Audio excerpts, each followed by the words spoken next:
Good afternoon and welcome. I'm Fred Kempe. I'm President and CEO of the Atlantic Council.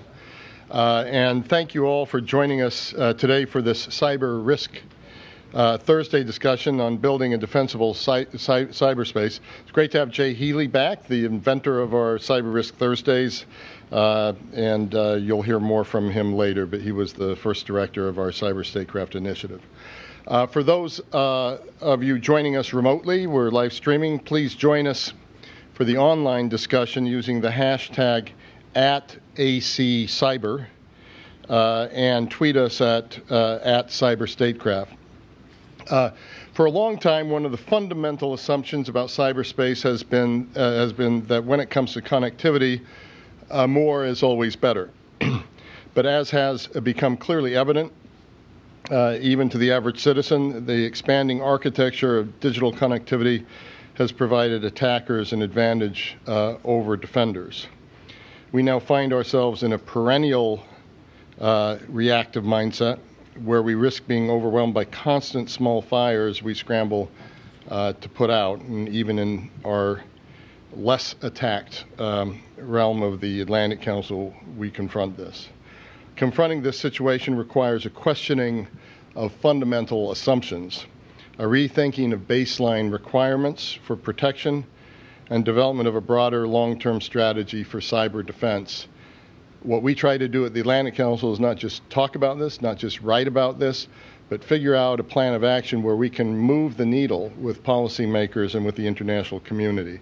So this discussion, to a certain extent, will be about that. It is imperative to make the terrain of cyberspace defensible, and the innovations implemented must focus on reversing the long-term trend of offensive dominance. And I think, Jay, right from your beginning here, we've been arguing that. These innovations must be easily and massively scalable, employ tactics that span the technology and policy space, and cost attackers far more to take down than for defenders to implement.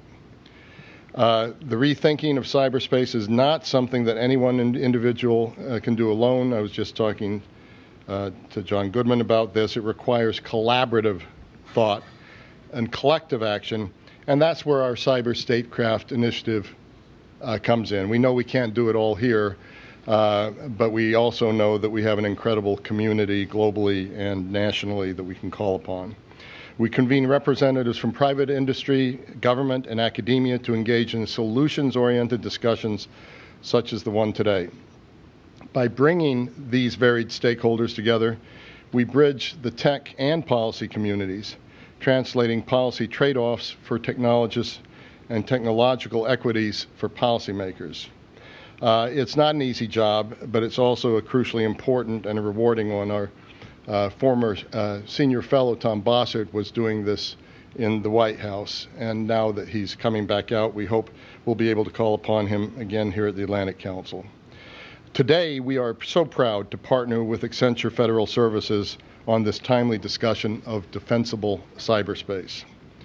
The mission of our Scowcroft Center for Strategy and Security, which houses our Cyber Statecraft Initiative, is to develop sustainable, nonpartisan strategies to address the most important security challenges facing the United States and the world, a mission that aligns with Accenture's own call for concerted leadership to drive innovation to address security challenges. I salute Clara Jordan and her amazing team working under Barry Pavel at the Scowcroft Center.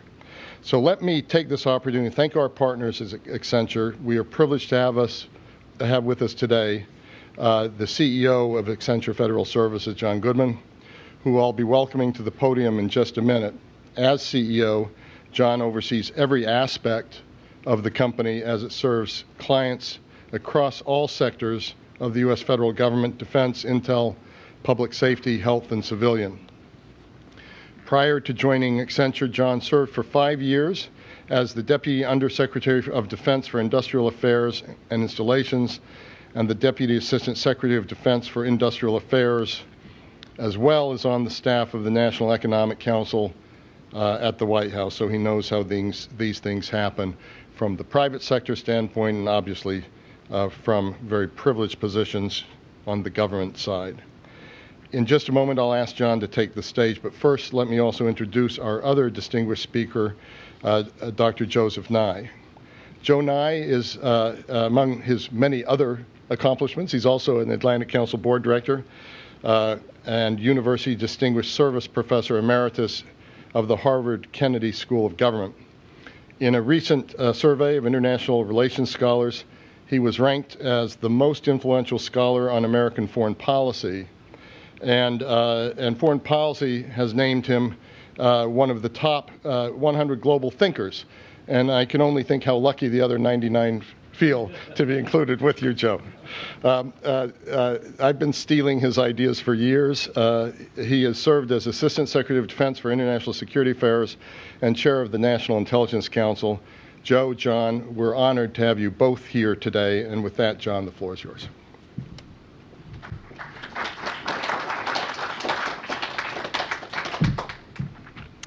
Thank you, Fred. We are very pleased to partner with you and the Atlantic Council to create a series of ongoing conversations on critical issues in cyber. There is no organization better at bringing together the public and the private sector than the Atlantic Council, and we're delighted to be here. And as the DNI recently noted, there is no more important threat to our national security than cyber.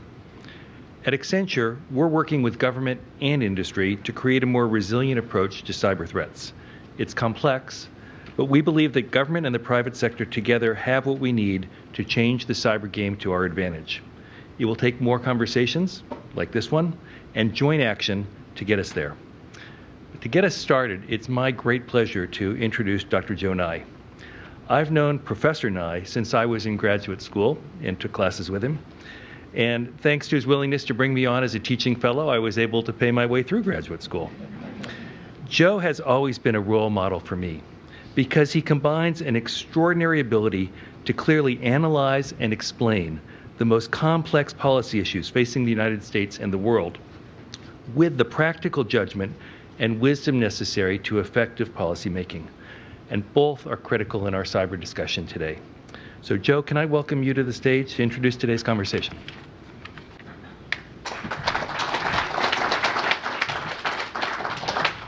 Thank you very much, Fred, and thank you, John. I'm charged with giving you a very brief introduction, and perhaps the most interesting thing I can say is to remind you how new the cybersecurity problem is as a foreign policy problem. We've had worms and problems for decades, but if you really look at when cyber became a major problem, it's only in the last 2 decades. If you look at the annual statements by the Director of National Intelligence to the Congress about the major threats we face, 15 years ago, cyber wasn't on the list. Since 2013, cyber has been ranked by the DNI as the most important threat that we face. It's extraordinary how quickly this idea and this problem has burgeoned. In 1996, there were something like, or 98, I guess it was, about 36 million people connected to the internet, 1% of the world's population. Today, it's half the world's population, over 3.5 billion, and most projections are that with the Internet of Things, there may be 1 trillion connections to the internet by 2030. Now, if you think of the size of the attack surface that presents, it's really quite extraordinary. And the question of whether we can manage that is, I think, a dominant question. Indeed, the conventional wisdom is that we're kind of hopeless, that deterrence doesn't work in cyberspace, that there's no return address, so to speak. With a missile, we know where it came from. With a cyber attack, we often don't.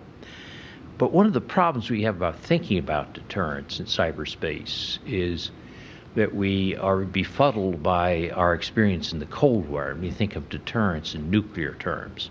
Deterrence in the nuclear world is all or nothing. You miss it, and one missile, that's the end of your city. Actually, as we think of deterrence in cyberspace, it's much more like deterrence of crime. It's not perfect. You're not going to get them all, but it's obviously why we have police forces. We don't expect them to catch everybody, but without some deterrence, there would be a lot more crime. And when we think about deterrence in cyberspace, it's important then that we get away from this Cold War nuclear imagery of nuclear deterrence, which is punishment, and realize that there are basically four major political mechanisms of deterrence, and that one of them is punishment. That still persists, but there's also deterrence by denial, which means having good defense. There's also deterrence by entanglement, where if I do that, it's going to blow back and hurt me. And there's also deterrence by normative taboos. Now, what's interesting is that we focus much too much about punishment as the key dimension of deterrence, and that's why we focus too much on attribution, saying, well, we can't really be sure of attribution. But notice of those four mechanisms I mentioned, the politics of deterrence, 3 of the 4 are not affected by attribution. And so there's a lot more going on than we sometimes realize.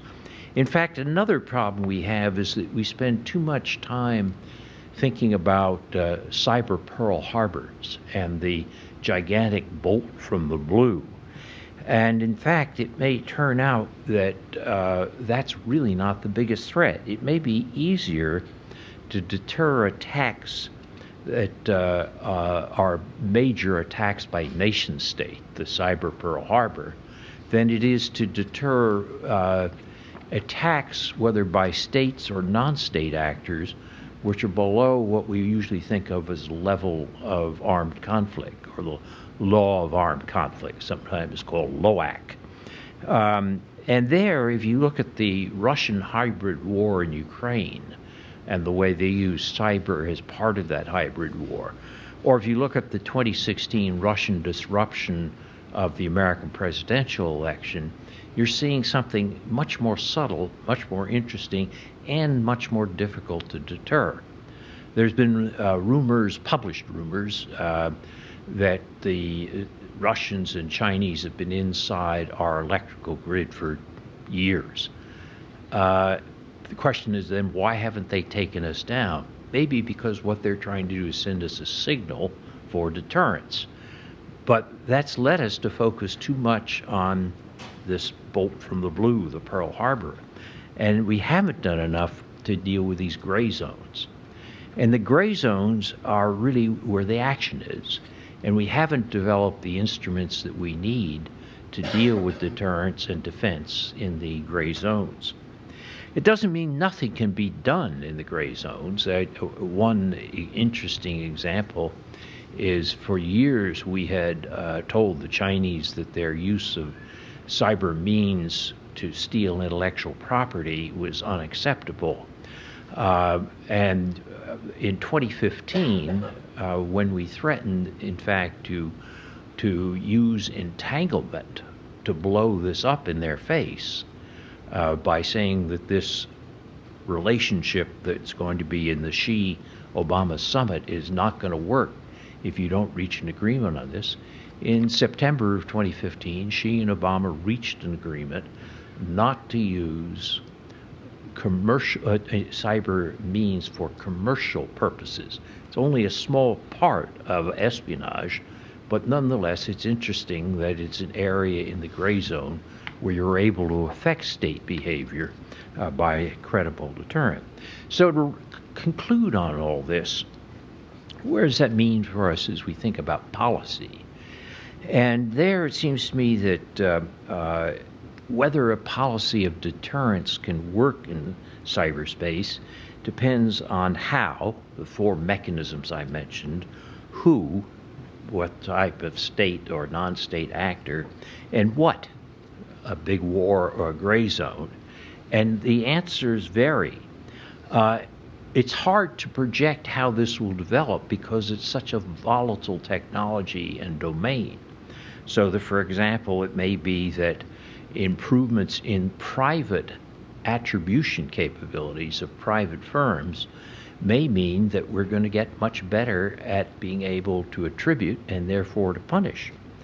It's also possible that denial, deterrence by denial, meaning better hygiene, defense, and resilience, can increase that aspect of the deterrence complex.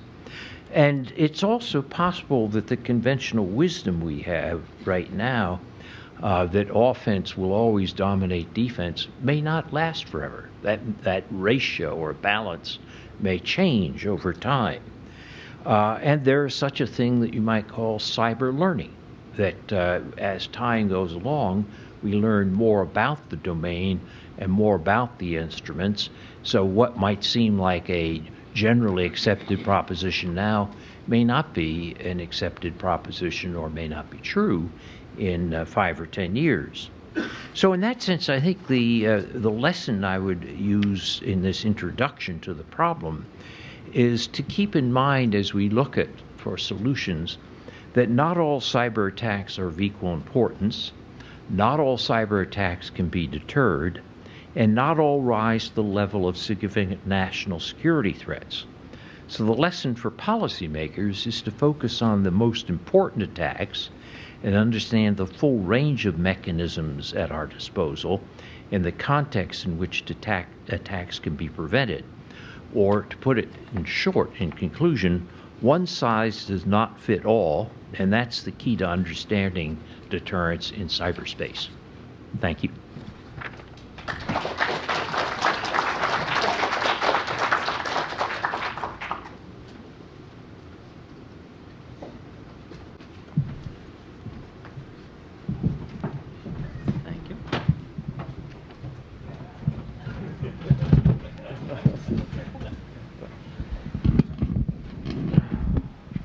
Good afternoon. Who says you can't come home again? It's great to be here back at the Atlanta Council, and again we have a fantastic panel and a fantastic introduction, so thank you. Thanks to the folks that got us to this point. And I always get excited when we have a cyber risk event here, because we know it's going to be picking up a conversation and talking about the big issue. So I'm not going to cover deep into the bios of whom we have here, because hopefully you have it. But we're covering both the corporate, the government side, and I like how Dr. Nye kicked us in that, and especially talking about the past decades. During my time at the Atlanta Council, we put together the first history book of cyber conflict, and one of the things that really caught me when we were doing that book was a quote that said, few, if any, computer security controls can stop a dedicated red team from easily accessing any information sought. And so you might know what a red team is. It's you're paying someone to test your networks and to break in. And RSA was just 2 weeks ago, and that's what passes for common knowledge out at RSA, that the red team is going to get through. But it's also saying that the attacker is always going to get through. And that therefore the offense has. Now that quote was from 1979. And so when I'm at a place like RSA, it makes me say, all right, so what have we done as a computer security community? That it was true 40 years ago, almost, that the attacker could get through. And yet 40 years of our concerted effort has not fundamentally changed that fact, that the attacker is going to get through. Think about how many other global problems we have come to terms with over that 40 years, whether they're social problems of how we think about race or gender, or how we think about the environment or other large-scale problems. And yet we have not made any significant difference. And if we talk to a lot of experts, they would say the attacker is, if anything, even running away from us. So that leads to today's theme. Can we flip this around? Can we make cyberspace more defensible so that when we have another one of these panels with our kids here in 40 years, that maybe they can say, yes, the defender has the advantage now. And you remember those bad old days when it wasn't that way. It fits in some work we did at the New York Cyber Task Force, where we looked at an idea of leverage, of saying, what are those innovations that can give the defender the greatest advantage over the attackers at the greatest scale and the least cost? Some of those are technological innovations, like, say, Windows Update. Others are organizational or operational innovations, like information sharing and analysis centers, or the idea of creating a CISO, an information risk officer, or the cyber kill chain, a way of thinking, a doctrine of thinking about how we're going to defeat, or policy responses, like deterrence, that doctrine I talked about, a way that we might be able to influence others so that they will back off. So we have a great panel to talk about that, and we're going to start off with Emily FRYE from MITRE, who's going to lead us in. Next, go to John Costello to hear about how and what's happening at DHS and how they're using these ideas of defensible cyberspace. Then moving our way on to Grant Schneider, that can build off of DHS and your experience at OMB and other places in NSC. And batting cleanup is going to be Gus Hunt from Accenture to help tie these ideas together. We'll go through 2 or 3 times, and then I'll start looking for hands in the audience, and I'll spot some of those questions, and then we'll start in with the audience, and we'll finish pretty promptly at 5:30. So thank you very much. I'm really looking forward to a great conversation. So Emily, we were talking about this a little bit. You've been involved in the field for a while. You've been seeing these issues as John and Joe and Fred and myself led into. And how are you seeing that? When you're thinking about this in MITRE, and how are you approaching this problem of defensible cyberspace? So there is no silver bullet, and you need a range of tools, and those tools need to evolve. The theme I'd like to throw out for consideration is creating a way for defenders to collaborate in defense. And there are many ways to do that. What I'd like to focus on for just a moment is places where we have created shared languages, and I think they're important for defending cyberspace, and one place at least where we're really not on top of that issue. How do you frame things in a way where defenders all are speaking in the same way, which enables them to work together and speak more quickly? The original innovation in this space was the common vulnerability enumeration, taking on that vulnerability aspect of software. 17 years old now, if you can believe it. And so this is every vulnerability has a unique way of talking about it. Right. And so everyone can name that vulnerability, and you don't have to say, well, was it the one that I just found out about last week or 3 years, right? You know, this is that vulnerability, and these are the 3 things you can do about it. So you have a shared language around vulnerability.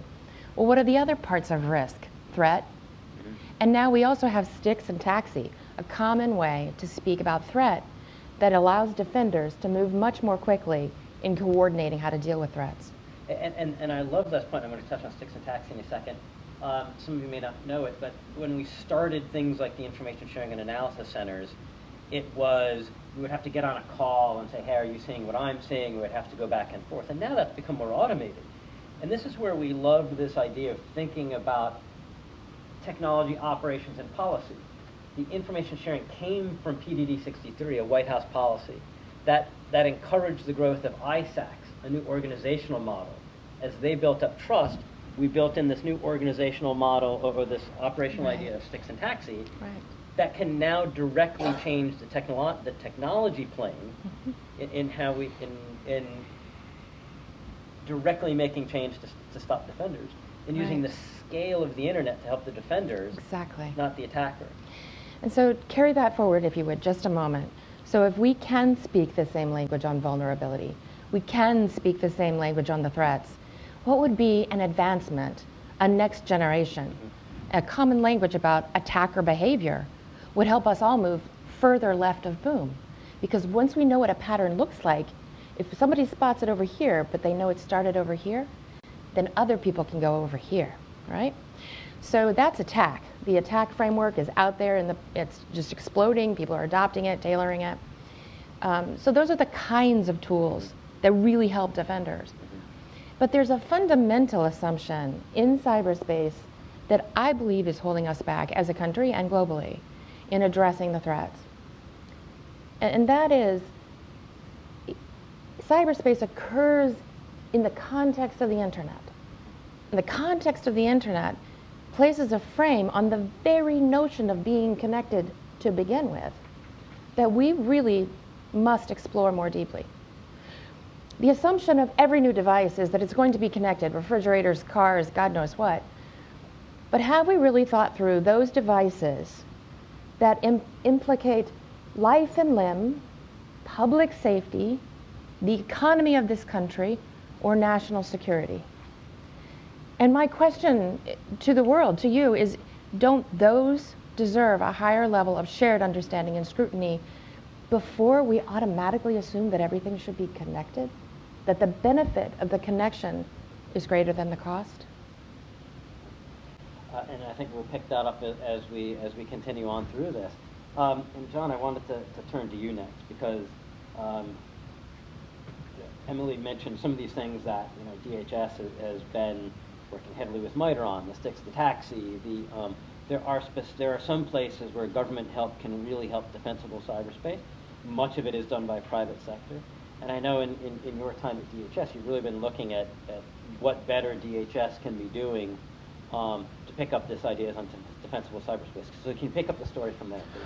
Sure. I suppose I'd like to sort of put out an analogy for everyone. I was actually, a good friend of mine said something. He said, when you're dealing in defense, there's a big difference between defending against an enemy who's apathetic to your failure and an enemy who's directly invested in it. And can you repeat that? There's a huge difference between dealing with an adversary who is apathetic to your failure and dealing with an adversary who is directly invested in it. And it's sort of, the analogy I want to put forth is like weather versus acts of God. We have to really sort of define what is the sort of standard, enemy who's apathetic directly to your failure versus their financial gain, and the adversary who's invested in your failure.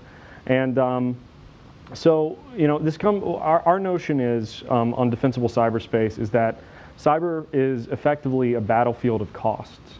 If you want to say airspace and others are sort of a battlefield over space or terrain, that cyber is a battlefield of costs, and every dollar of defense needs to go farther than a dollar of offense. The approach we use is we need to be able to narrow the sort of threat environment in which we operate. And we see sort of three major components of that. One is what we call supply-side security. Taking and moving security and defense further upstream. So making more secure products by design, having more secure and transparent supply chains so that procurement is aware, it has very much visible and accountable risk when they're integrating things into their networks.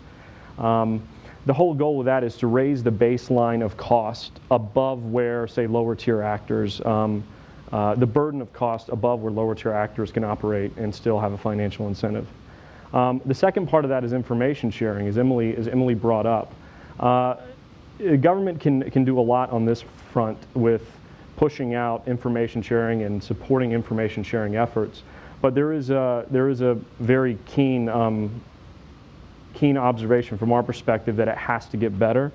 It has to move beyond human speed and human scale. It has to be integrated, it has to be automated. That means that information sharing itself needs to get better. It needs to have better context. Does that have to have a government role in that? Or? It doesn't have to have a government role, but when you're talking about cost, when you're talking about these things which are helped and enabled by an infrastructure, you get into a situation where the government through services, the government through taking some of that information fusion, extending it out, effectively can subsidize the cost for defenders, decreasing the overall cost for an effective defense, which is sort of where we're at. The issue that sort of we have is we're very much beholden in the capacity of network defenders themselves. So information, even if we do increase the actionability and context of information, ultimately it means very little unless there's a network defender on the opposite end of that thing that knows how to actually make use of that and can feed into that. That's one key challenge there.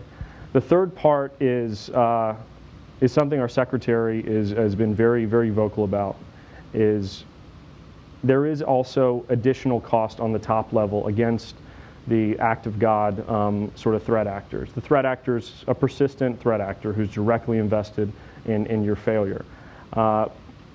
calling them out raises attention into their campaigns and highlights to the private sector that it is an issue that needs to be taken care of.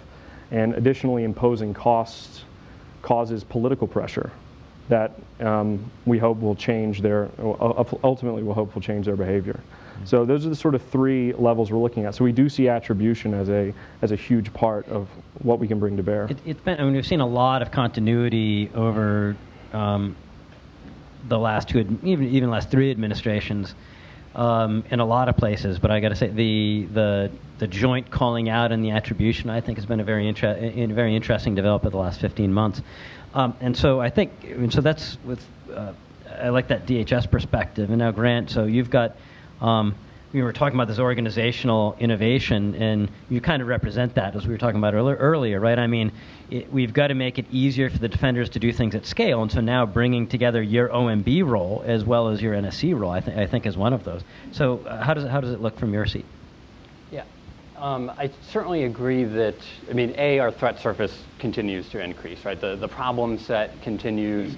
To Emily's point, we continue, whether it's wise or not, we continue to connect everything to the network as we go forward, and we interconnect all those things, whether it's the camera to watch what our dog watcher does that we put no thought into connecting to all our pictures and our financial records and everything else in our house, all the way to things that really need to be, and we're not doing that in a segmented way. And so I think from a defender standpoint, we do have to empower, and we've got to share more information with the people that are doing the defenses, but we've got to make it easier for them.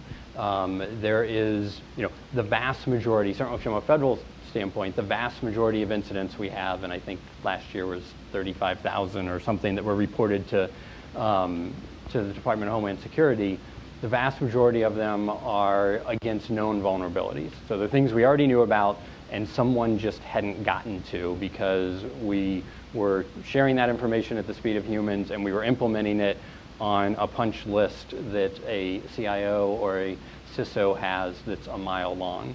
And so our ability to really, give tools and capabilities to those folks that they're not scared of implementing. 10 years ago, when I was at the Defense Intelligence Agency, my ops team never wanted to implement a patch on day one. They were terrified that the patch was going to break something. And quite frankly, 10 years ago, patches often broke stuff, right? I mean, there was actual reasons for that.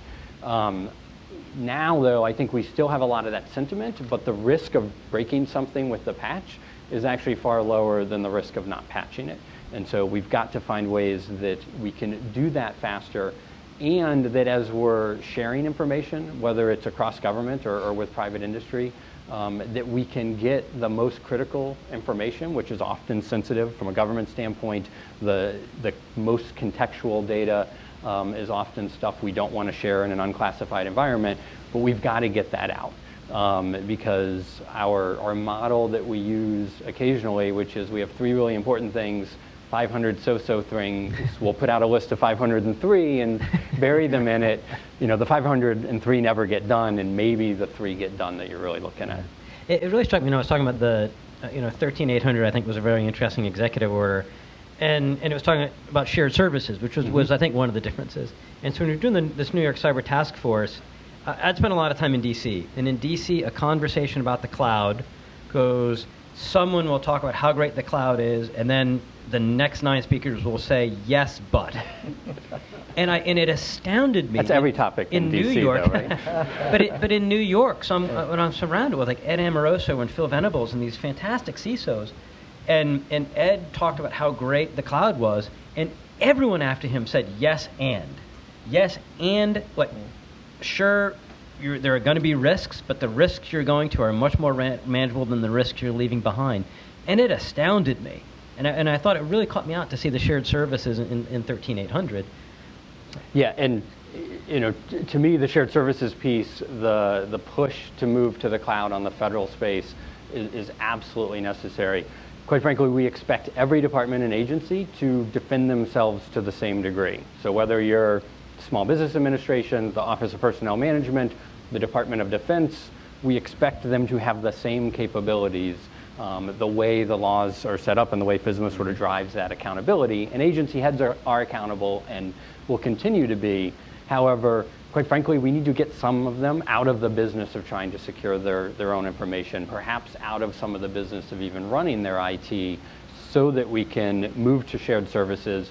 And those can be shared inside of government. We can have a government service provider, we can have an industry service provider, but I think either way, we can get people whose job it is to focus on that shared service and focus on security of it, as opposed to it being something that the Department of Agriculture doesn't normally do. They should be spending their time dealing with our farmers instead. And I do want to get to Gus, but I got to ask, how's Congress going along with the whole shared services thing? So by and large, we're getting positive indications, I think, on the shared services. I do think we're still at the point where there's not a lot of detail, and there's a lot of agreement on things when there's not much detail. And as we get the detail, and some committee thinks that they're going to lose some oversight or lose some jurisdiction or lose some insight, financially or control, I think we will probably see more antibodies come out then. Got it. And I'm glad we had some cloud coming in to Gus following up here, because you made some you led some brave decisions on this in your career, and maybe you can follow up. And I'm going to start putting an eye out for questions. I might not go just yet to the audience, but if you want to jump in, please do get my eye. Also, if you're following on Twitter, we have the hashtags that are listed on the website, and so please do ask some questions to Twitter, and those will come in and make their way up to us here on the panel. So thank you very much. So first of all, I want to say that great comments from everybody here across the board. I mean, from my perspective, information sharing and having a consistent set of standards like that is absolutely essential for us to be able to communicate effectively and act at the speed of machines themselves and not at the speed of humans. So I think that was the point you were trying to make there, Grant, right? That we do have to move upstream and embed security into everything that gets done. So this includes all the IoT devices and stuff like that. But I would tell you that we start from the premise of being fairly cyber optimists. So what I mean by that is that believe very strongly that we already have in hand so much of the capability and the technology itself in order to actually change the game in cyber. And what we haven't done, though, as a nation, is we haven't actually brought things together in concert, acted coherently to drive things forward in a way that makes stuff different, right? And do it with some form of pace and velocity necessary to bring it off. And as you know, that's the premise of the Cyber Moonshot paper that we wrote, which is we really have to find galvanizing actions to come together to do these things across the board. When we step into cyber, we have to think about cyber from the optic that I think it was Dr. Nye who said it, or in the earlier talk, that the phrase I use is absolute security is absolutely impossible, right?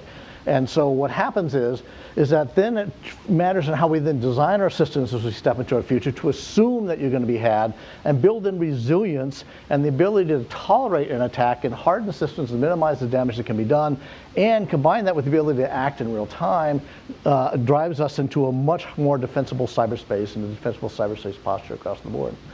Further, I think the point on overwhelming people. You don't want the agriculture guy, watching the screen. You want them working with the farmers and things like that, is absolutely key. And this is, I think, one of the single biggest problems in our cyberspace today, which is that we have a model of it's every man for themselves, and that model is simply not sustainable as we go into the future, particularly as you look at IoT and things like that. And what it does is it creates a society of cyber haves and have-nots, right? You have the cyber wealthy and the cyber poor. And our problem is that we now live in a world that is so highly interconnected across the board that we have to find a way to raise all boats simultaneously. We can no longer afford to let those that have the dollars that can buy the people and buy the technology go one way, because they themselves are actually going to get attacked and affected by people that they engage in business with and other things like that, who simply aren't as sophisticated and can't do it to the level that they want to be able to do. Yep.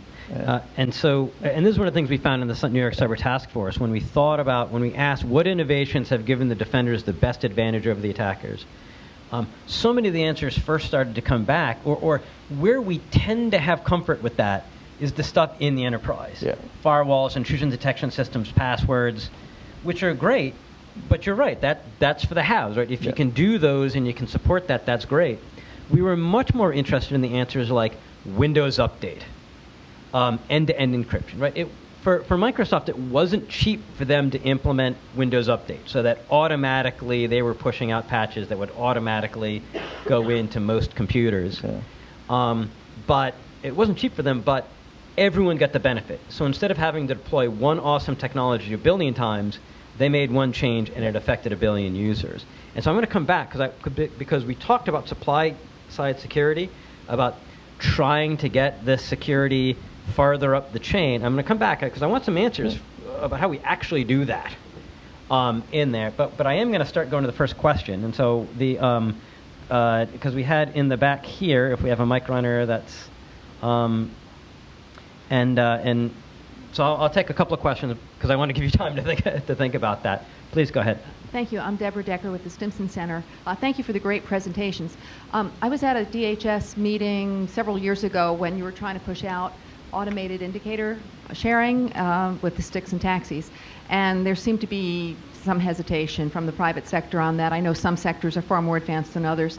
Could you just talk a little bit about where that stands today and who's taking that up and who it hasn't and where that needs to go? Yeah, maybe John, we can talk about where DHS is, and then Emily on future plans and what you'd like to see next. Sure. And then anyone else that wants to jump in. AIS, we are AIS is automated indicator sharing. Yeah. So AIS, we are getting traction with the private sector and international partners as well. I think challenges we have is, I mean, with any sort of automated indicator sort of sharing program, is network defenders need context, and they need a way to ensure that the indicators that they are getting are actionable. And the indicators are not the same for everybody. And you know, some of the traction you need to have is, you know, people also, you know, taking but also putting in for automated indicator sharing. And I mean, so those are challenges. You know, that those are going to be sort of enduring challenges for the program. But I think the most important thing, in our opinion, is that there is a platform there. I mean, that platform can be iterated, that platform can be expanded, it can be added onto. But the very nature that there is a platform, I think, is a key milestone, and a platform, a sort of foundation on which we can build. Yeah, I'd like to add on to what you said, John, and also to tie in something that you mentioned, Grant. In the initial stand-up of AIS, as John has mentioned, there's a thirst for more context. Mm-hmm. So if you think about the level of threat indicators in the ecosystem today, frankly, it's overwhelming. So what would make an overwhelming deluge relevant to me as a small or medium-sized player? Now that's a level of tailoring where there's still some hunger, and it needs that sort of context in order to perform something we sometimes call indicator triage, simply to make it relevant to the recipient. And there's another aspect to this, which I think is you have different echelons of users. The mass of users needs a lot of tailoring. And then there's that echelon at the top, who's the set of users who both create and give and receive and use. That level of sophistication to be able to create and provide and to receive and rapidly deploy is where we can aim for, and that would be a future goal. So how does DHS see its role with AIS versus like Cyber Threat Alliance, you know, which is taking in, you know, to join, I think you've got to have 1,000 indicators a day that you're willing to share into that. And so how do these two programs in the public side and the private sector work together on this? I mean, that's a really good question. I suppose I should mention that DHS's sort of top line way of thinking about this, and the way we think about security in general, is what we call collective defense. The idea that that private sector risk is public sector risk, and public sector risk is private sector risk. That there's a level of connectivity that we're reaching towards is just causing bleeding risk sort of everywhere. And those are the notion that, just to veer off for a second here, is that the position of the United States, I mean, is that on the internet and cybersecurity governance regime is not going to look like something that is very authoritarian. It's not going to look like a regime, say, from China or Russia. However, there is a need that there's a growing need that we need to do more, that we need to do more together. The only way forward then to respond commensurately to the level of threat that we're seeing, and a level that equals those of say, Russia and China, is by doing it together. And that also means that trying to marry up whenever possible, I mean when and where possible, with sort of parallel efforts from the security community. How that relationship goes is it's always case by case, but I think why? I mean, doesn't case by case imply a lot of overhead involved in the decision? Yes, I suppose what I sort of mean to say is DHS, we want to sort of push out a very sort of base program that that people can plug into, and as sort of a basic service, if you will. And the other sort of parallel efforts that are going on out there can be brought in additionally to help network defenders, if that makes sense. Right. Can I just jump in? Yeah. I think also we need to almost devalue the indicators themselves, right? If you're sharing, if you're CTA, Cyber Threat Alliance, and you're sharing with a small number of people who you've gone through a lot of building trust with, you can share a lot more context, right? Yeah. That's more available. If you're DHS and you're sharing with the world to include potential cyber adversaries, there's a little less, you have to be more concerned of what you're sharing. But I think from a private industry standpoint, we don't want the indicators themselves to be the commodity that any cybersecurity firms have because they happen to have a bigger reach. We want those to be free, and we'd like their business discriminator to be how they're leveraging those, how they're actioning them faster, how they're doing things. But we'd like everyone to be able to get, it's sort of like your weather app. You choose your weather app on your phone based on how it delivers weather information. At the end of the day, it all comes back to kind of the same weather source of data, and that's not the discriminator. And for those, and we've got a question here with the woman in the sunglasses and the. Sorry, I'm picking on Clara, who's the director of the Cyber Statecraft report from here. But we're talking about indicators, and it might not be apparent to folks that what we mean on indicators. So, for example, if there was a new, like if NotPetya, which was one of the big, or if you've got a big piece of malware that's spreading, it might call out to a particular domain on the internet that is only set up specifically to give commands to this piece of malware. So if you're running a small business or a large business, if you see any connection from your company out to that web address or that internet address, you can bet this is an indicator that you've been compromised. Sometimes it's definite, sometimes it might only be indicative. Or maybe a phishing email that we know that a particular Russian group is doing. If you see emails come in with this particular subject or this particular attachment, it's an indicator that you've then been targeted. So if you can share these around, then that gives more companies this sense that they may or definitely had been targeted. Yes. Thank you, Jay. I'm Clara Jordan with the Atlantic Council. For you, defensible cyberspace is that defense is better than offense. I like to hear what it means for DHS, MITRE, Accenture, and OMB, and how would you know you shifted that imbalance? And maybe let's start from, we haven't from Gus in a while, so maybe go Gus, Grant, Emily. I'm sorry, so defense is better than offense? Yeah. What does defensible cyberspace mean to you? Oh my goodness. Defensive cyberspace is an environment into which we fundamentally have built in an order of resilience and the ability to take and tolerate an attack and take a look at it and keep on ticking and move on without having to go through all the crisis processes that we go through today in order to deal with what has happened, right? So today, every time somebody gets attacked, it's all hands on deck. It's a massively expensive proposition. Systems shut down, business goes offline, we stop responding, government stops serving citizens, and everybody goes off to fix things. I think my definition of a defensible cyberspace would be a highly resilient environment where I can continue to do the mission and the business of the nation, and then go back and figure out how to fix the problem that was discovered inside of the environment that's there. And that's what I'm talking about, bringing to bear technology you have in space. This is, you actually talked about the cloud, right? So if we can take cloud technologies such as elasticity and software-defined networking and slightly turn them on their head and turn them into cybersecurity plays, we actually can have, we have already the beginnings of true resilience inside an environment, because that's what the cloud providers do. They've already approaching these problems in this way, right? So for me, that's true. That's true. Defensible cyberspace is a highly resilient cyberspace. Right? I love that answer. Yeah. I think I would add kind of two things onto that.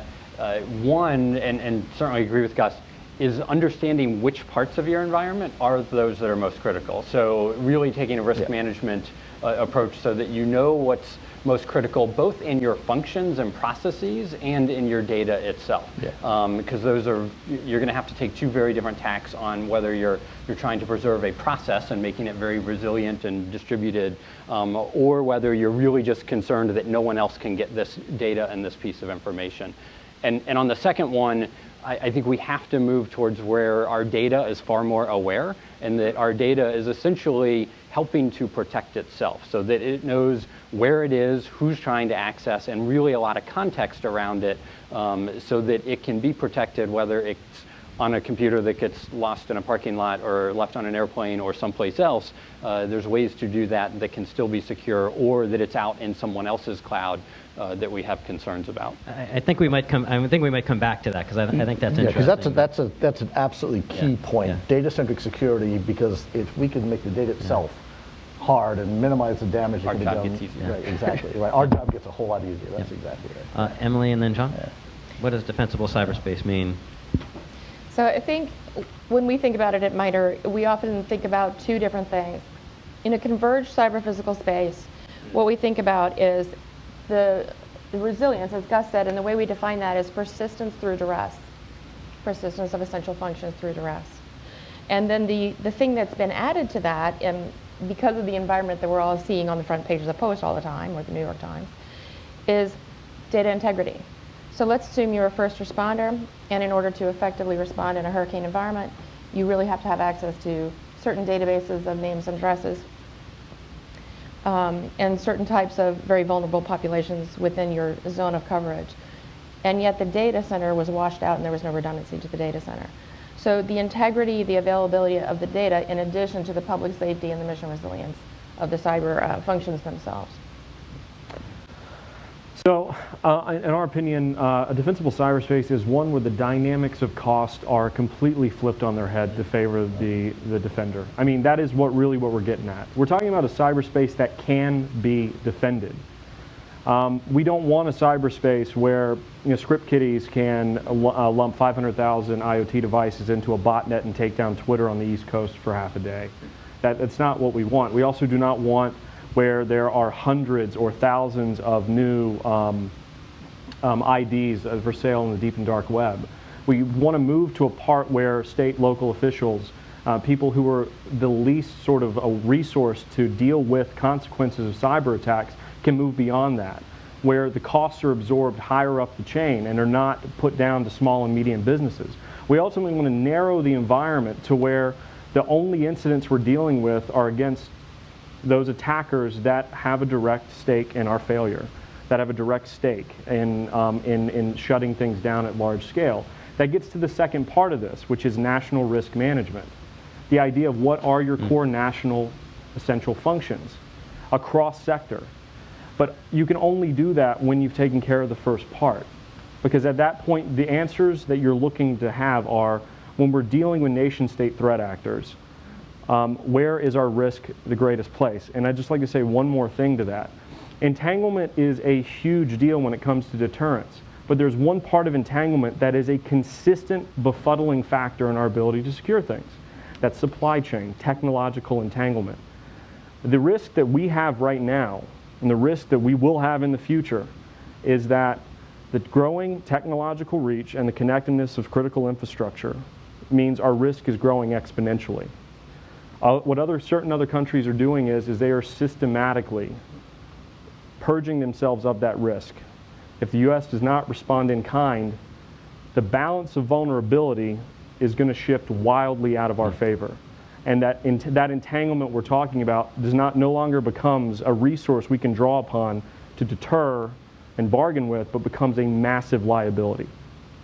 And I want to point out, when we're talking about, and I love the way you phrase that about how a dollar of defense buys more than a dollar of offense. I think I got it from your guys' report. But when we phrased it that way, when we were talking through, we had, one of my colleagues, Greg Rattray, another senior fellow, Atlanta Council, had said, well, isn't it kind of obvious if we just say do the things that are most effective, what are we really getting in that? And it was interesting to point out all of the places that in computer security we don't do that, like compliance checklists, right? And a lot of what we do in our normal jobs, you're doing a lot of things that take you way more effort to put into it, like some but not all compliance. And it might take you 100 hours to work on this for defenses that are only going to take a typical adversary an hour to bypass. And we said, boy, those are the kinds of things that we really need to get ourselves around. The Wassenaar arrangement was probably another one of putting export restrictions on cybersecurity technologies that was going to put a big burden on defenders but not the attackers. And I'll say one last one on the one reason why I like, if we can get defense better than offense, is getting to some of the things that Dr. Nye led us off on. We're very worried about the stability of cyber conflict, that it's easy, it seems easy for an adversary to get in a sucker punch. It seems easy for non-states of relatively low sophistication to have a relatively significant effect. The more that we can get defense better than offense, the harder that is, and it leaves us in a more stable situation so that nations aren't worried that there might be a really significant attack coming at any time, right? And then main nations are building, I think, a lot of anxiety that a big attack might be right around the corner. So, okay. Oh, yes, in the back we've got a question, and then after that I'll see if we have any questions from Twitter. And then we'll come back to the how to drive the supply side. Yep. Hi, Sean Lingus with Cyberscoop. Question for John. Can you talk a little bit more about supply chain and how it factors into the coming DHS cyber strategy? I know that earlier this year you guys announced a program to help with risk assessments and to give the private sector clearer metrics in their procurement practices. So I guess how are those two things related? Are you guys going to step up supply chain measures in the new strategy? And B, what have you guys learned from the new risk assessments that you're doing? All great questions. I can't speak too much to the details of the strategy, which should be coming out soon, I've been told. But I do know that what? I just want to ask what soon means. So. That's a good question. So back to supply chain. So I think there's a number of initiatives right now that I don't feel entirely qualified to speak on that are to address cyber supply chain risk management. To your second point, if we look at risk as the intersection of threat and vulnerability, I got to say this: we do threat analysis remarkably well. I mean, it's absolutely fantastic. But I think the thing that we need to understand on government level and private sector level is that threat analysis is not, a threat assessment is not a risk assessment. What we lack in visibility, and which is why we need collective defense and why we need to work more with the private sector, which has become so cliche that I hesitate to even say it, is we need awareness of pervasive vulnerability. It's only with that second part can we do the third part, which is doing a risk assessment. And otherwise, risk assessment becomes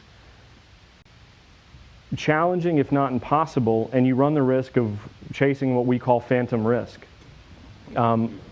Risk needs to be evidence-based. It needs to be data-based. You get what I mean. And the issue that I think, that one of the things that we're seeing now is that we see a lot of chasing phantom risk. A lot of it is motivated on fear and just based upon a threat assessment rather than a clear understanding of vulnerability. You could ask a number of reasons why. I still think a lack of transparency in supply chains, a lack of transparency when a procurement official is putting things into their network.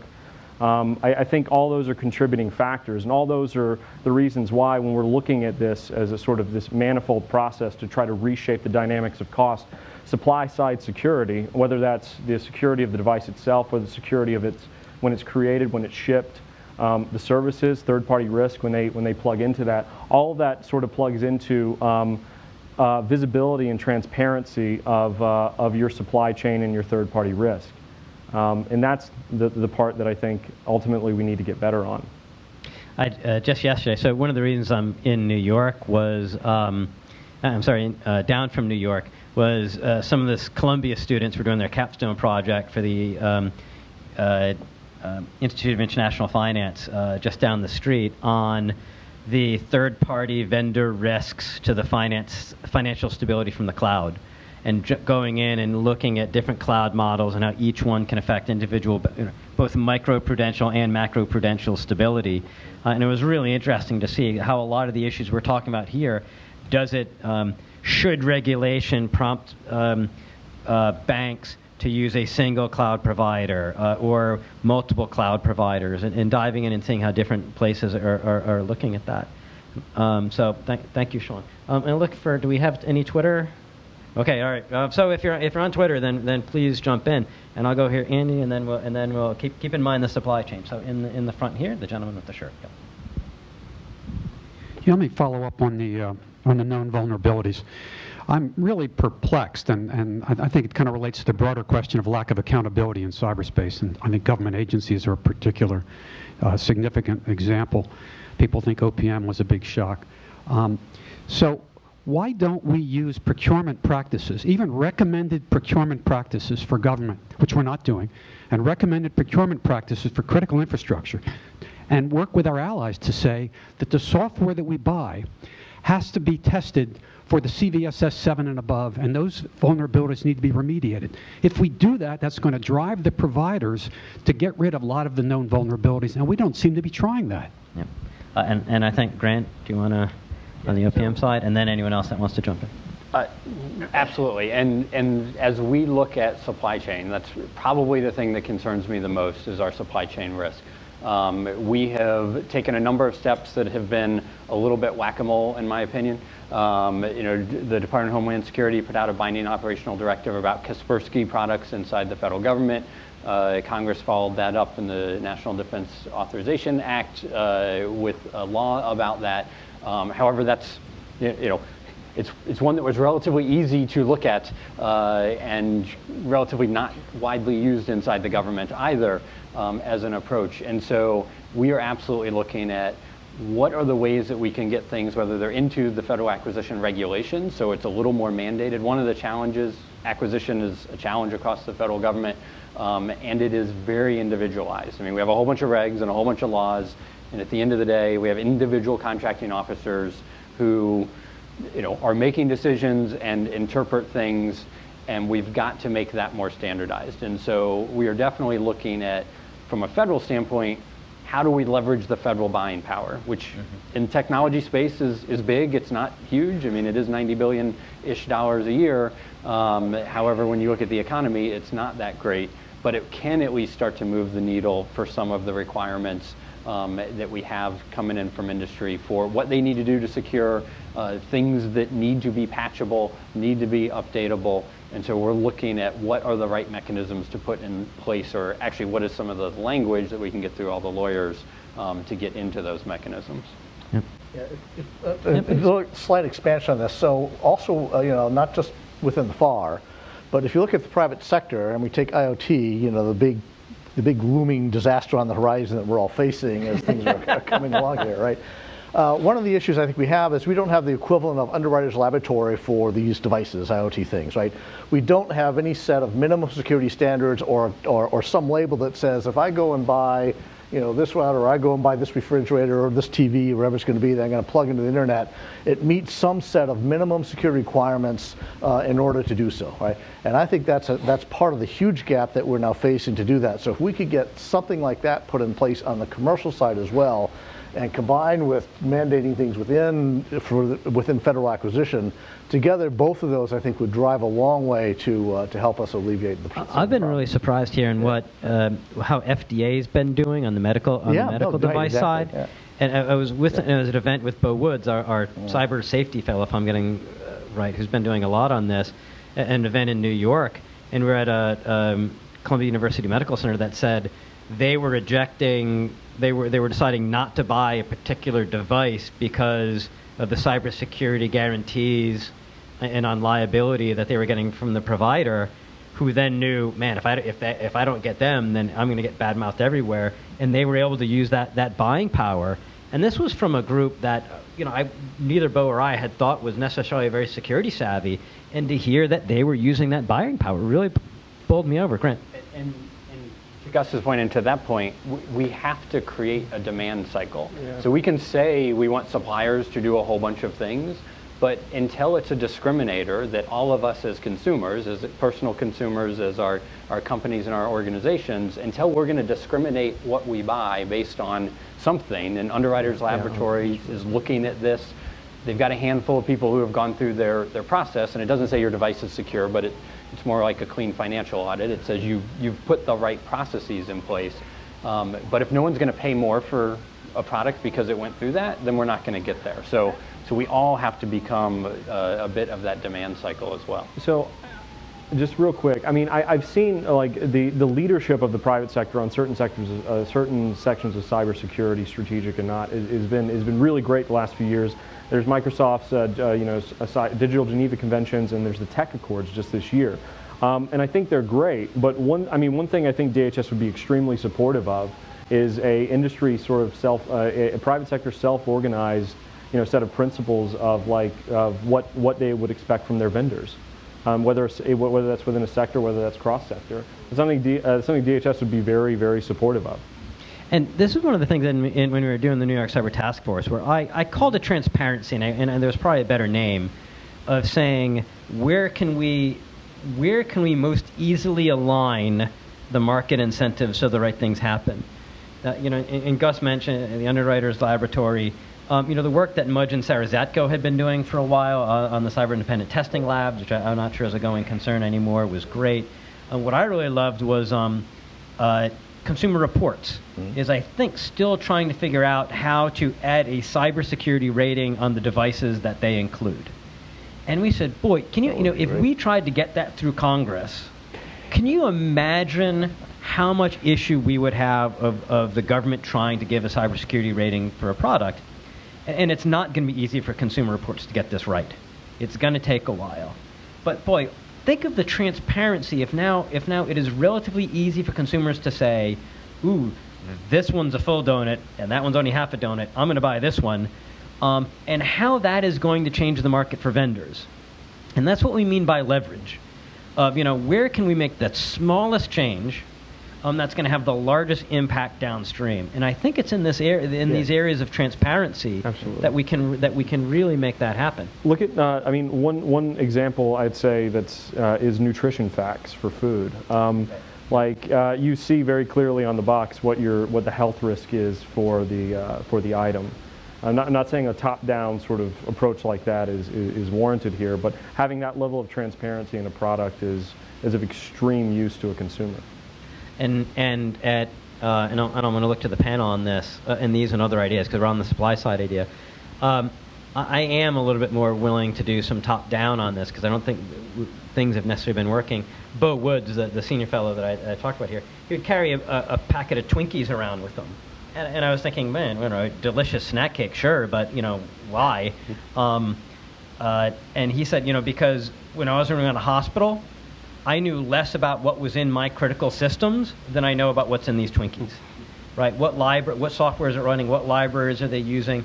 There's no reason for vendors to be upfront about that. And he said, if we have this nutrition label, and Alan Friedman from the Department of Commerce was out at RSA and rolling out some initial ideas on this software bill of materials. So other ideas on the supply side or related to this, Emily? I'd like to actually mention a conundrum. This is a valid question, and I feel that there is a depth of complexity here that is holding us back. So let's keep in mind that the birth of software,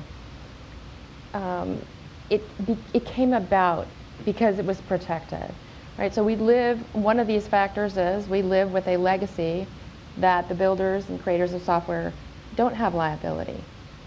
One of the factors is that the need and rush to capability or capacity is always much faster than the rush to standards. So I just flew back from Denver. I was at a conference about UAS, which again, it's one of these systems where it combines the cyber and the physical, and it's all software based. And so what we saw out there was a range of vendors seeking... What's UAS in this context? Sorry, unmanned aerial systems, right? So if you think about, are you a drone operator as a hobbyist? Or are you a drone operator because you're a first responder delivering emergency supplies in a zone where you just can't get there? And what are the kinds of standards that would apply for these different zones of people? The world of developing standards always lags behind the world of developing capability. And often it's only emergency based. So actually that point I'm going to leave there because there's other issues involved. But what I mean to say here is when we actually look at the factors that would drive toward the perfectly logical result that you have described, which is acquisition that has certain standards for the cybersecurity aspects of critical infrastructure software, and for federal government software, the complexity of the terrain is getting in our way. Mm-hmm. Any other thoughts? So one more. I think that we have to find a way to bring to bear what has emerged from our new tech giant companies on the way that they approach how they build systems and continuous delivery and DevSecOps and all those things like that, and think about how we actually adopt those models into things like critical, some of our ICS and SCADA and IoT systems and things like that. Because it's this ability to do things and make changes very rapidly, keep stability going, right? Remember your comment on Patch Tuesday was terrifying to everybody and their brother. I remember those days, sadly. But it has to be the broader scale adoption of these techniques that have to permeate not just the basic software that we use day to day and in our environments and our systems, but also the embedded software solutions and things like that. Yeah, right? I agree with you, but how? Yeah, I mean, what do we? right, okay. So, you know, Right. some of the previous. So Josh Corman, Bo Woods, when they were here, they were really pushing software liability. Yeah. You know, liability for software maker, which really changes the model of innovation, right? I mean, that might really favor platforms that have deep pockets over the current model of innovation. Right. And so would DHS support that? This is for you, Sean. No, I'm not going to. I'm not going to put you on this one. But- I think I will say as a general matter is, and this is something that we deal with every day, is that there's a growing sort of, I think, appetite for greater control over cyberspace, but ultimately it needs to be balanced against maintaining a dynamic environment that gave rise to this technology in the first place. This is actually a really interesting point. Is I was reading The Lost World by Michael Crichton last week, and the main character Ian Malcolm starts talking about chaotic systems and about there's when systems die when there's too much control or there's too much innovation. And what you really want is there's an edge of stability, like right in the middle of chaotic systems. So finding that balance, finding that edge, and shout out to Michael Crichton, is like the sort of the needle we have to thread constantly. And this is one of the things that worries me and why I want to get defensible. And the next question was going to go to this gentleman, is we're coming from a stable situation, and a lot of the things that we want to do, like Cyber Command is saying we want to do more forward defense and have fewer operational constraints. They're imagining that that's negative feedback, like that's going to bring the adversaries back towards the norm. And I'm concerned that we might end up in a chaotic period, and it might be that the other stable situation is a really, really crappy internet, right? That is really difficult to get anything done in, where anytime you try and do something significant, a company wants to put out a new digital strategy or you buy a new device and get online, and it's just torn down, by hackers, well-meaning security researchers, nation states fighting over gray zone territory. And so this is one of my concerns and why I really want to defense better than offense, because we might hit a tipping point. Right? We've had 4 decades of the attacker having the advantage. How long can a system stay in equilibrium when one side has a persistent advantage year after year, decade after decade? Sir? Hi, Bob Taylor from Hogan Lovells. Hey, John. Is there a role for ISPs that they're not playing? Is there something that's holding the ISPs back from helping the mom and pops as well as the big guys, but you know, the focus on the great volume of interconnected people, which can be an attack surface, as you pointed out. You need something with the capability, the size, and the agility to help shrink that attack surface. What's holding the ISPs back from playing a more important role? So first of all, I actually love the idea. It's something we've articulated in the past, which is if you look at the Google, you know, Azure and AWS and the large ISP cloud service companies who have a global perspective, they actually see things sooner and faster than anybody else on the planet, right? They actually have a true global view of what's happening, and they see things as they move through their systems, and they are actually already helping. In other words, they actually do filtering today on knowing things that are coming through the systems. But I think, as my understanding of my conversations with them, they're very concerned about the liability, because one man's junk may be somebody else's treasure problem, if you get my drift. And if they act too preemptively to stop packets or communications or other things like that, you know, just to put them in a very difficult position of liability. And so I think we're going to have to work our way through that. But if we can find a way to leverage that global view of theirs, I agree with you. That, I think, would go a long way. And talk about a low-cost, big impact. Absolutely. ISPs could play a very powerful role. And I mean, to Gus's point, liability is sort of the main thing. And at DHS, as we're looking to build partnerships, again, it's not a situation where it's like we want to tell you to do this. It's a situation of let us know what you'd like to do, and you know, we can, you know, for our own network defense or sort of releases, we can sort of you know strategically sort of place our efforts where they have the greatest effect. Timing and sequencing is one of the biggest outcomes that can come with a public-private partnership. Again, another word that I hesitate saying. And this is one of those areas where I don't think at the end of the day, if you walked into the president's office or you walked into Silicon Valley and you said, we've got one bullet, do we want to use it on liability for software manufacturers, or do you want to use it to get ISPs to crank down? And I don't think we've got an answer about where we're going to, you know, where we're going to get the most from that. You know, if we've got one bit, where do we use it? And so if you can be really quick, because we're just about out of time over here. And I'll say, as the microphone comes around, I was going back and rereading the Tofflers who got me into this, especially Alvin Toffler and Future Shock. And in 1970, he was saying, the accelerating pace of change is going to hit us so much that we will feel it as a psychological shock, and individuals and societies will feel cut out, left behind by everyone else, by others who feel more able to deal with the fast pace of change that's hitting them. And I said, boy, doesn't that sound like a really 2018 kind of moment? And he was saying, so therefore we need to consider pulling back the throttle on untrammeled innovation so that the change is happening at a period. And that it put me in an uncomfortable place of saying, what do I think about pulling back, about these things that will pull back on innovation, on American innovation, but allowing us to swallow these bits of cybersecurity at a better rate. And sir, you've got the last question. Okay, my name is Jack Rapansky, unaffiliated. Question on election systems, I guess, for Homeland Security. Where are we as far as the fall? Are we in a good place, a bad place, or is there a lot more you could do? Great question. Are we more defensible in what we're doing there? And I guess we'll go John and Grant, and then we'll do any final comments to wrap up. The Secretary has been absolutely clear. Election security is a top priority for DHS.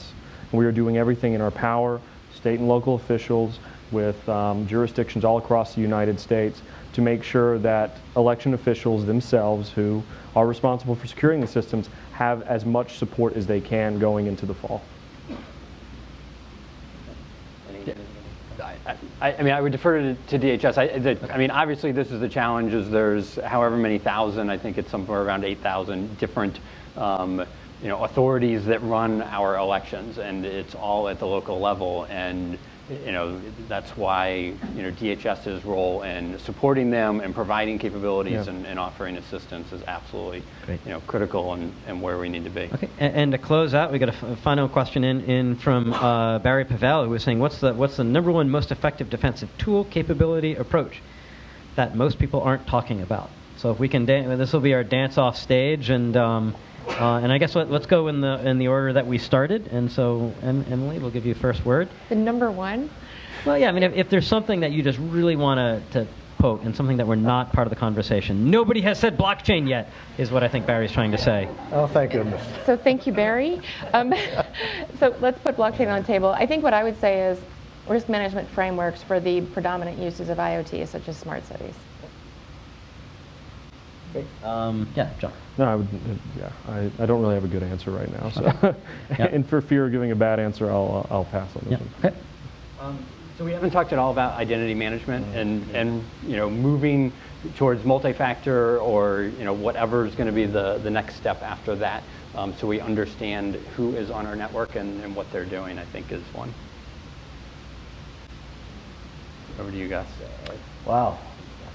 That's the toughest question. The stumper question of the day. That's here. I'm going to answer it this way, which is I think there's no one best answer. What happens is we got into the situation we're in today, one application, one system at a time. And the only way we're going to get out of it is to go and address these issues one application, one system at a time, and applying the necessary things to strengthen them, harden them across the board. And that's not an answer. There's no one single bullet. It's going to be the application of a coherent set of things that are essential to the context of the system and the problem we got. Okay. And I'll take moderator. I would echo my co-panelist's answer. I think I really can't add more to that. A brave position, John. I'll take moderator's privilege on mine, because we were launching the publication that you might have had when you're coming in. If there's one thing that I would push, is that we go through and we look at each kind of incident class that we've dealt with. Counter botnet, counter DDoS, counter malware, counter APT, if I haven't said that. There's not that many categories. And we spend a few million, we bring in some decision modelers, and we see who made what decision that led to what action and based on what information.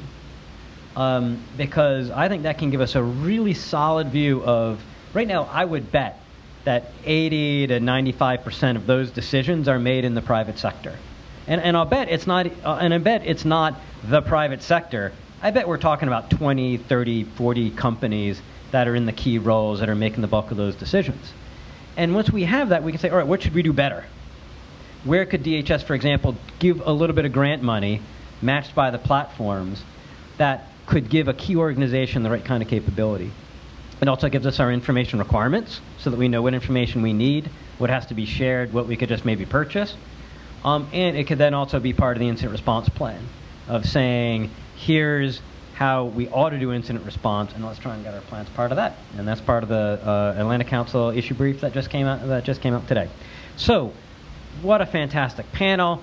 Please join us in giving a hand for our panelists. Thank you very much.